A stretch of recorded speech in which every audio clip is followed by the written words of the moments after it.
A minha convidada de hoje é psicóloga clínica e hospitalar, a Vivi Huber, e a gente vai conversar sobre relacionamentos durante a crise. Vivi, muito obrigada de você ter vindo, ter aceitado o meu convite. Bem-vinda. Eu que agradeço a oportunidade de estar aqui com você e com o público, porque é muito importante no momento que a gente está vivendo, a gente conseguir dividir um pouquinho das dificuldades que a maioria está vivendo e que acreditam que são apenas de si mesmas ou daquele mais próximo que tem acesso. E, na verdade, o problema é uma questão geral, porque as pessoas não estão sabendo viver neste momento pela diferença de hábito que sempre houve entre antes e agora. São momentos distintos. Né? Então, a gente sempre vive em relacionamentos, vários relacionamentos, né? Dos nossos núcleos primários, que são família, trabalho, e os nossos núcleos secundários, que são os sociais, aquilo que a gente faz mais esporadicamente. E agora essa situação se inverteu, a gente teve que voltar para o núcleo, né? E tudo que está fora ficou e o que está dentro está diferente. Sim. Então as pessoas estão num vazio, em um momento de ressignificar, né, tentando entender quem são, onde estão, o que está acontecendo, e isso, vou colocar entre aspas, está gerando um surto coletivo. Né? As queixas estão muito constantes de irritabilidade, de estresse, de conflitos, né? Tem famílias vivendo um caos, tem famílias se redescobrindo, tem casais se separando, tem casais optando por ter filhos, resolvendo agora, né? 10 anos de casado, agora resolveram ter filhos. Então, assim, as situações, o que caracteriza é que as situações estão diferentes de fato do que estavam, né? E isso é importante, porque o homem vinha num mecanismo, num automatismo, na superficialidade. A gente estava meio robozinho, né? Meio vivendo as circunstâncias que nos são impostas, correspondendo às expectativas do meio. E onde estão as nossas próprias expectativas? Tá bom, eu trabalho porque eu preciso do dinheiro e com o meu dinheiro eu quero fazer determinada coisa. Ok, mas será que a vida é só isso? Agora talvez seja um momento mais de parada, de reflexão e de autoconhecimento? Sim, autoconhecimento é fundamental agora. As pessoas não têm essa paciência, essa disciplina, né, da reflexão, da introspecção, de quem sou eu, para que eu vim a este mundo, quais são as minhas tendências, potencialidades, dificuldades, enfim, o que eu estou fazendo aqui? Para que eu sirvo de verdade? E não é servir no sentido de submeter-se, mas sim de promover-se, de produzir-se. A gente tem um termo em psicoterapia que é o parir-se, né? É o advir. Tá. Que é quando a gente realmente corta o cordão umbilical com família, com cultura, com tendências religiosas, independente de quais sejam, e olha para o próprio ser. O que eu sou de fato. E o ressignificar-se, não só a si mesmo, mas dentro desse grupo primário, né? Ou cônjuge, filhos, pais, com quem quer que a gente conviva, quem mora com um amigo, o que eu represento, primeiro para mim mesmo, e segundo desse contexto primário onde eu estou inserido, né? O que eu posso agregar? Porque conviver, relacionar-se é conviver, né? Relação é uma coisa, relacionamento é outra coisa. Relacionamento é a ação de relacionar-se, né? É a constância de um relacionamento. Relação, ela pode ser única, né? A gente pode ter uma relação de troca, uma relação de compra e venda. É uma relação, que é diferente de um relacionamento. Mas é uma relação mais transacional. Sim, mais transacional. E o relacionamento, ele tem que ser trabalhado, porque ele é a ação de relacionar-se. E as pessoas se esquecem disso, né? Então, nessa troca, o que eu posso oferecer de genuíno meu, né, que não é uma resultante só do meio, né, o que eu posso agregar a Ju e a Ju a Vivi, né, a nível de qualidade, de fazer com que o outro se melhore em alguma coisa, de apontar algo que a gente identifique que é um potencial teu, que de repente ele está aí latente. Só que isso também tem que ser feito com uma sensibilidade, com uma sabedoria, porque senão entra em rota de conflito, começa desafio de egos, e é onde também criam desequilíbrios e muitas vezes o caos dentro de uma família, dentro de um núcleo, né? Tá. Então agora nesse momento, o que eu entendi, que você precisa primeiro entender quem você é, sim, trabalhar esse autoconhecimento para trazer o seu significado para dentro desse relacionamento. Exato. Esse seria um primeiro passo. O que sou eu, minhas potencialidades e o que eu posso agregar com essas potencialidades como um upgrade na minha própria vida, sabendo minhas tendências, dotações, virtudes, e a partir disso, usar disso para agregar no meu meio primário e com as pessoas diretamente com quem eu convivo. E o que está acontecendo, Ju, nesse momento, a gente não está sabendo como lidar com essa situação porque é uma primeira vez. Né? O Brasil não viveu ainda uma pandemia. Né? Então, é uma situação atípica, como a primeira vez que a gente vai dirigir um carro, a primeira vez que a gente dá um beijo na boca. São situações que sempre geram uma ansiedade frente ao desconhecido. É verdade. Então, é um momento que a gente tem que tentar entender o que está acontecendo e posicionar-se. Tirar o melhor proveito disso, a melhor experiência disso, porque ninguém vai sair igual. Ninguém vai sair igual. Todo mundo vai sair, uns melhores, outros talvez um pouco piores, mais egocêntricos, enfim. Aí é muito de pessoa para pessoa, mas ninguém vai sair igual. É verdade. Então, calma. A gente vai fazer um intervalinho e no próximo bloco a gente vai falar de como a gente faz então para sair melhorado dessa crise. Tá bom. Pode ser? Pode. Então tá bom.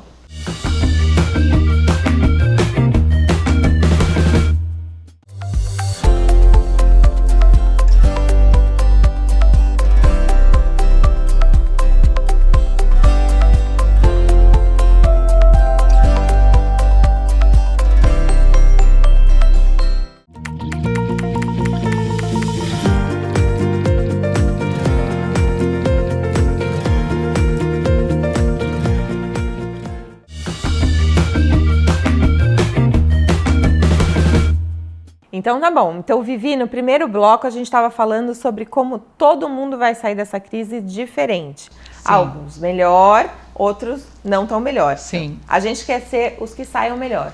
Nós e todo mundo que está nos assistindo. Como a gente faz? O princípio é o autoconhecimento, sem dúvida alguma. Né? Buscar dentro daquilo que a gente tem acesso e das potencialidades das pessoas que estão ao nosso redor, o que a gente pode somar e agregar para o outro. Né? E também, nessa busca de si mesmo, tentar algumas técnicas que possam facilitar. Não existe receita pronta, né? Porque indivíduo, cada um é um. Até gêmeos idênticos, univitelinos, reagem diferentes às mesmas circunstâncias, mesmo tendo a mesma cultura, criação, religião, enfim. Então, cada um tem que achar a sua receita própria. Existem algumas técnicas que facilitam, né, que proporcionam um advir maior com relação a isso, que poderia ser, por exemplo, meditação, né, independente de religião, mas aquele ato realmente de introspecção, de conectar-se a uma energia criadora, né, tirar da crise aquele slogan, né, na crise crie, né, muitas vezes esse ócio que temporariamente a gente está tendo pode ser um ócio criativo de reinventar-se, que muita gente está fazendo e está descobrindo, né, tem pessoas se surpreendendo com novas possibilidades. Tá. E Isso esse processo meditativo é uma coisa sua com você mesmo. Sim. Pega aquele momentinho para você olhar para dentro. Põe uma música de fundo, vai fazer uma leitura legal de algo que te interessa, né? Um processo mesmo um momento seu de isolamento. Ou então deita, vai tirar um cochilo a mais, todo mundo reclama que dorme pouco, que está sempre correndo, vai dormir 2, 3 horas a mais, né? Põe uma música de fundo, faz uma oração, independente do que seja, né? Mas aquele contato, conversa, né, com a fonte criadora. Exercícios de respiração é muito bom. Os yogis, né, têm uma grande vantagem sobre os demais. Eu não sou praticante, infelizmente, mas já li um pouco, conheço pessoas que são. Sim. E uma prática de yoga é fantástica.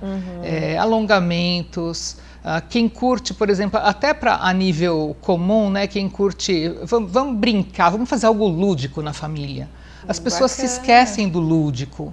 E o lúdico integra muito, porque traz da gente recursos que ficam no passado e que são puros e que são criativos. Ótimo. Mas assim, isso tudo é muito bacana quando você está conseguindo achar esse centro, Sim. né? Nos momentos que você está numa família, que você está num relacionamento ali com talvez o seu marido ou a sua esposa, e você já está com uma ansiedade, um nível de ansiedade grande, e você não está conseguindo fazer isso. Aí... A ansiedade, ela faz parte desse quadro porque as pessoas já vinham num quadro ansioso social. Né? A patologia do século é depressão, ansiedade, pânico. Né? E o que a ansiedade é? A ansiedade é um medo abstrato frente ao desconhecido. A gente antecipa medos. Alguns podem ser concretos, mas a maioria é abstrato. Então, as pessoas que nesse momento estão com medo de ficarem desempregadas, é um medo concreto, porque a gente nunca passou por uma pandemia, por um processo de distanciamento social, a gente não sabe o que vem à frente. Agora, eu vou com medo de ficar sozinha, ou medo de ter que ficar 1 ano e meio trancada dentro de casa. Isso são medos abstratos e elevam a ansiedade. Só que o que acontece? A ansiedade, ela é gerada por fatores bioquímicos no cérebro, pelo aumento do cortisol, aumento da noradrenalina. Isso causa o quê? O aumento do próprio medo, irritabilidade, angústia, impulsos, né, que é onde fomenta a discórdia, as discussões dentro de casa, aquelas horas que você fala, o que aconteceu? Foi um gatilho desse tamanho e parece que explodiu um vulcão aqui dentro. Sim, né? Parece que começou uma terceira totalmente guerra. Desproporcional. Então isso são fatores bioquímicos já em função da cidade, só que o homem já vem ansioso e entra num momento que isso ainda fica exacerbado. Então essas técnicas que eu estava citando agora, de meditação, relaxamento, yoga, algo lúdico na família, que inclusive integra, que é algo raro hoje. Sexo é muito bom, né? Todo mundo está com tempo disponível, todo mundo gosta, apesar dos tabus, né? Que ainda se tem, mas o sexo, a energia do orgônio, ela produz endorfina, serotonina, oxitocina, então ela melhora muito, ela reequilibra isso que está desequilibrado e ainda potencializa aspectos positivos no nosso funcionamento fisiológico e emocional. Entendi. Então, assim, de qualquer forma, atividade física, sexo e coisas lúdicas são extremamente bem-vindas nesse momento. Então, é recomendado, por exemplo, nesse momento você está ali com o seu parceiro, né, com o seu marido, seu namorado, com a sua esposa, essa coisa da sedução, a gente ter essas brincadeiras. Sim. E realmente... A arte da sedução, uma coisinha romântica, que fora daquela rotina que se vinha. Vamos trabalhar um pouquinho o relacionamento. Né? Porque as pessoas vivem, mas não convivem. Né? Não usufruem desse conviver, não tiram o benefício disso. A gente entra naquele automatismo, né? Naquele condicionamento inoperante, eu diria, que acaba nos tirando do que é principal. Então a gente acaba fazendo uma agenda, ficando dependente do relógio. Né? Agora eu tenho que ir para o trabalho, agora eu tenho que voltar, agora eu tenho que ir para a academia, agora eu tenho que ir para o curso, para o EAD, né? O curso à distância, então eu tenho que ir para a faculdade, eu tenho que buscar o filho, tenho que ir no cabeleireiro. Tem que. Quando é que a gente se permite? Entendi. Quando é que a gente sai dessa compulsão, porque é uma compulsão, e se permite fazer algo diferente, como um prêmio. Né? Hoje eu vou usar aquela lingerie, não quero cozinhar, vou chamar alguma coisa em casa e fazer um jantarzinho romântico. E isso não implica em sexo, isso implica em convívio, em fortalecer vínculo, em valorizar o outro, em dar um pouco de você, sim. Né? Porque as pessoas hoje, é muito mais fácil passar no shopping e comprar um presentinho do que trabalhar a relação. E o presentinho depois, muitas vezes, fica lá na gaveta, você vai ver ele 1 ano depois. E um gesto que você faz, fica. Ele permanece na tua história. Essa construção dessa história, né? Essa construção da relação que é dia a dia, né? A cada dia você precisa colocar um tijolinho a mais. Sim, uma coisa sim. Mais ou menos assim. As relações, elas são construídas ou destruídas. Simples assim, depende de como você atua, né, na tua obra. Porque é uma obra. A gente constrói isso, né?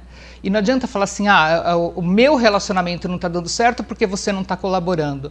Ok, você pode não estar colaborando, mas eu estou fazendo a minha parte? As pessoas não fazem essa pergunta. É muito mais fácil você jogar para o outro do que você olhar para si mesmo. Sim, né? sim. E as pessoas estão se estranhando porque ficam tão fora que quando voltam encontram diferenças. Hoje, a Ju de um mês atrás não é a mesma Ju. A Vivi de um mês atrás não é mais a mesma Vivi.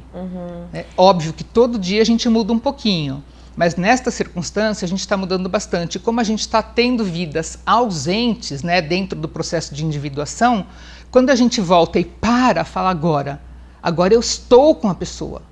Quem é essa nova pessoa? A gente já não está mais reconhecendo o nosso parceiro. Se estranham. E aí esse estranhamento acaba criando o quê? Diferenças, né, que não são defeitos. E normalmente isso acaba sendo visto como defeito. Você não é mais daquele jeito, agora você é assim. Isso faz parte da metamorfose, né? Só que as pessoas acabam se estranhando e tendo isso como defeitos. E não são defeitos, são diferenças.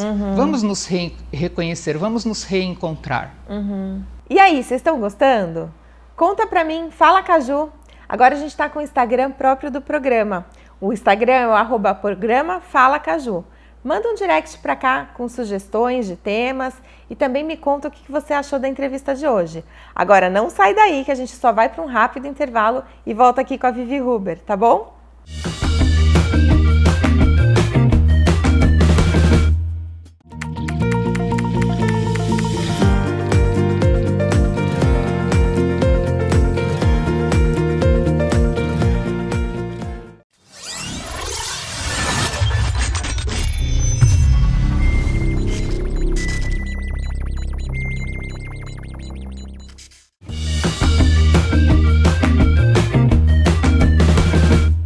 Estamos de volta com o programa Fala Caju, hoje com a psicóloga clínica e hospitalar Vivi Huber, falando sobre relacionamentos.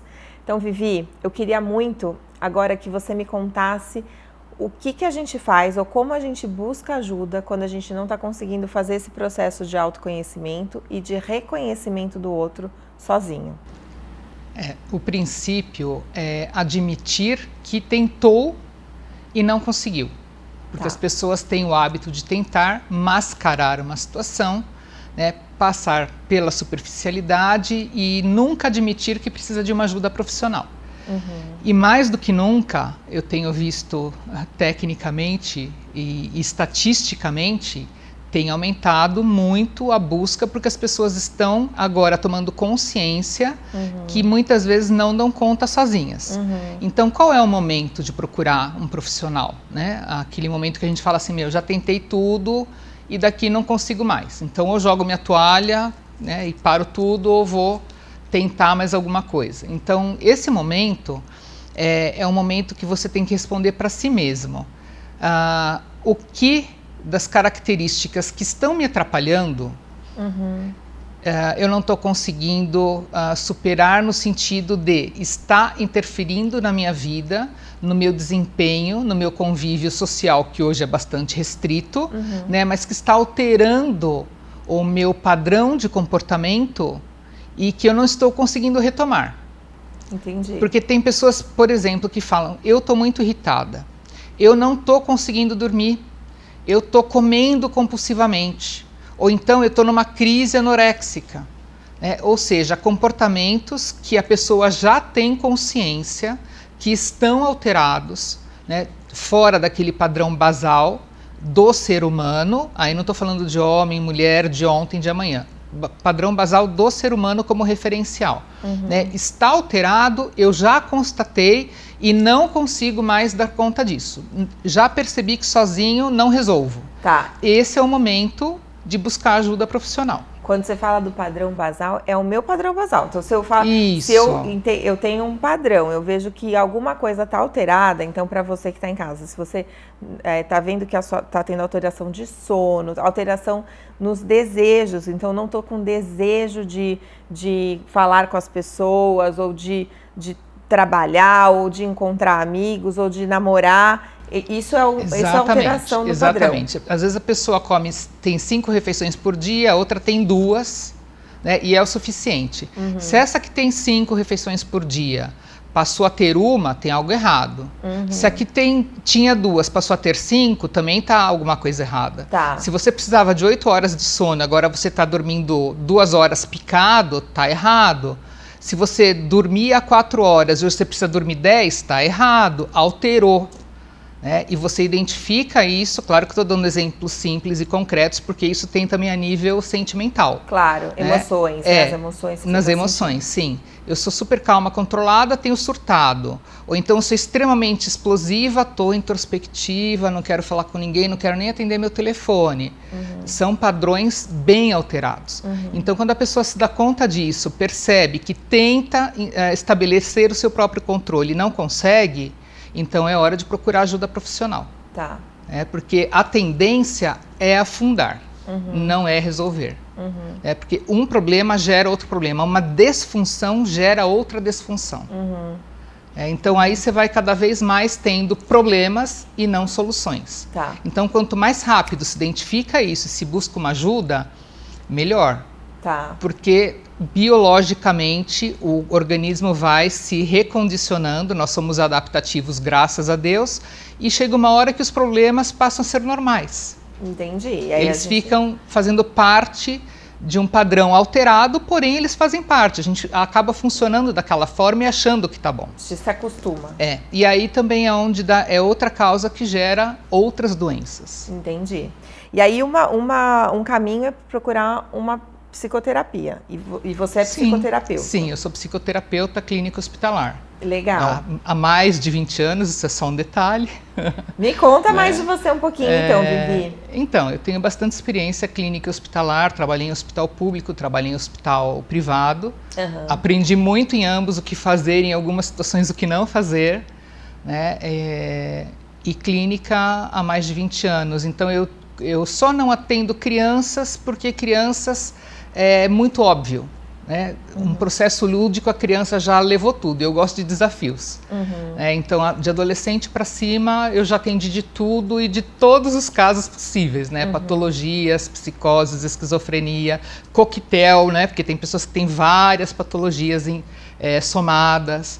Eu tive um paciente que tinha 8 patologias. Entendi. Então eu falava, meu Deus do céu, o que está vindo hoje? Né? Mas são desafios que agregam muito, a gente aprende muito atendendo também. Sim. Né? A troca é muito rica e eu não acredito, Ju, como muitos profissionais da minha área falam e me perdoem, eu não acredito na neutralidade. Quando a gente estuda na formação acadêmica, a gente é treinado para não envolver-se com o paciente. O profissional tem que ser 100% neutro. Tá. Neutro no aspecto de avaliação, sim. Mas de não estabelecer um vínculo também não existe. Porque se eu não tenho empatia, eu não vou conseguir mensurar a dor do outro. Então essa empatia é necessária, esse vínculo. Eu digo que a verdadeira intimidade eu conheci atendendo. Que é uma intimidade muito maior do que a intimidade entre 2 corpos, a intimidade entre 2 almas. Sim, a gente se abre de uma forma. É uma entrega plena. Ninguém vai lá para falar assim, olha, ganhei na Mega Sena. Olha, tô namorando com o Brad Pitt. As pessoas vão quando estão no limite da dor, quando estão comprometidas. Então tem que ser recebido com compaixão e empatia. Porque senão fica uma coisa fria, fica um modelo médico. Não que o modelo médico não seja importante, ele é fundamental. Mas por isso que existe médico e psicoterapeuta, por isso que existe psiquiatria, neuropsiquiatria e psicoterapia. Entendi. São complementares. Entendi. Cada um tem uma função específica e um valor. Quando um paciente chega a uma consulta, a primeira coisa que a gente tem que excluir num processo diagnóstico é uma patologia física. Entendi. Então, se eu pego uma pessoa depressiva, qual é o primeiro passo? Fazer um perfil hormonal, uma avaliação de tireoide. Eu vou considerar o quê? Idade, climatério, no caso de uma mulher. Vários fatores que podem ser fisiológicos estão gerando aquela depressão, por exemplo. Entendi. A hora que eles estiverem excluídos, eu sei que exclusivamente emocional. Normalmente eles estão associados, um retroalimenta o outro. Mas isso já é uma coisa de feeling, que precisa de um certo tempo para a gente identificar e conduzir. Vivi, O papo tá muito bom, mas a gente está encerrando o nosso tempo. Eu vou ter que te chamar aqui de novo para conversar um pouco mais sobre essa questão de emoções e de terapia, porque às vezes a gente realmente precisa disso. Sim. E isso faz muita diferença na vida de muita gente. Faz. Então, muito obrigada de você ter vindo. Eu quem agradeço, foi um prazer, uma alegria. A gente volta a se falar para você voltar aqui para contar mais, tá bom? Eu agradeço. Muito obrigada. Agradeço.